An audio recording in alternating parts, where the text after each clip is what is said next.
Hey guys, നമ്മുടെ surprise വ്ളോഗിൻ്റെ part 2 ആണ് ഇത്. അപ്പോൾ ആ വ്ളോഗിൽ നമ്മുടെ അബ്ബാസാണ് നമുക്ക് സർപ്രൈസ് തരുന്നതെന്ന് പറഞ്ഞല്ലോ. അതുകൂടാണ്ട് അതിൽ നമ്മൾ ലുലുവിൽ പോകണോ മൈജിയിൽ പോകണോ എന്നുള്ള ചെറിയ കൺഫ്യൂഷനൊക്കെ പറഞ്ഞിട്ടുണ്ടായിരുന്നു. അങ്ങനെ നമ്മൾ അവസാനം ചൂസ് ചെയ്ത ഡെസ്റ്റിനേഷൻ ലുലു ആണ്. അങ്ങനെ ലുലുവിൽ പോയിട്ട് നമ്മൾ അവിടുത്തെ ലുലു കണക്റ്റിൽ കയറിയിട്ടാണ് എന്ത് സാധനം വാങ്ങിക്കണം എന്നുള്ള ഒരു തീരുമാനത്തിലെത്തുന്നത്. നമുക്ക് രണ്ട് ഓപ്ഷനായിരുന്നു ഉണ്ടായിരുന്നത്, ഒന്ന് മൈക്രോവേവ് ഓവനും അതുപോലെ തന്നെ എയർ ഫ്രയർ കേട്ടോ. അങ്ങനെ നമ്മളിത് വാങ്ങിക്കാൻ പോകുന്ന ടൈമിൽ നമ്മൾ എയർ ഫ്രയറിനെ പറ്റി ഒത്തിരി റിസർച്ച് ഒക്കെ ചെയ്തിട്ടുണ്ടായിരുന്നു. അങ്ങനെ നമുക്ക് ഓവനേക്കാട്ട് നല്ലത് എയർ ഫ്രയർ ആണെന്നുള്ളൊരു ധാരണയിൽ എത്തിയിട്ടോ.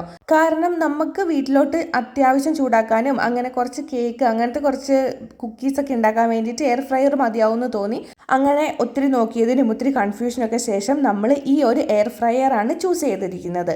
അങ്ങനെ നമ്മുടെ അബ്ബാസ് നമുക്ക് വാങ്ങിച്ചു തന്ന എയർ ഫ്രയർ ആണ് ഇത്. ഇംപെക്സിൻ്റെ എയർ ഫ്രയർ ആണ്. 6.2 ലിറ്റേഴ്സ് ഓഫ് കപ്പാസിറ്റിയാണ് നമ്മൾ വാങ്ങിച്ചത്.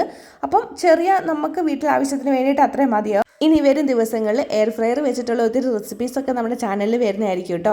അങ്ങനെ നമ്മുടെ സർപ്രൈസ് വ്ളോഗ് ഇവിടെ അവസാനിക്കുകയാണ്. ഞങ്ങൾക്ക് സർപ്രൈസ് ആയിട്ട് ഒരു എയർ ഫ്രയർ ഗിഫ്റ്റ് ചെയ്ത അബ്ബാസിനും ഞങ്ങളുടെ കൂടെ വന്ന അമലേട്ടനും സാബിറ ലാലയ്ക്കൊക്കെ ഒത്തിരി നന്ദിയുണ്ട്. വരും ദിവസങ്ങളിൽ അവർ വീട്ടിൽ വരുന്ന സമയത്ത് കൂടുതൽ റെസിപ്പീസൊക്കെ ഞങ്ങൾ ഉണ്ടാക്കി തരുന്നതായിരിക്കും എന്ന് പറഞ്ഞിട്ട് ഞങ്ങൾ ഈ വ്ളോഗ് അവസാനിപ്പിക്കുന്നു. Bye, thank you for watching.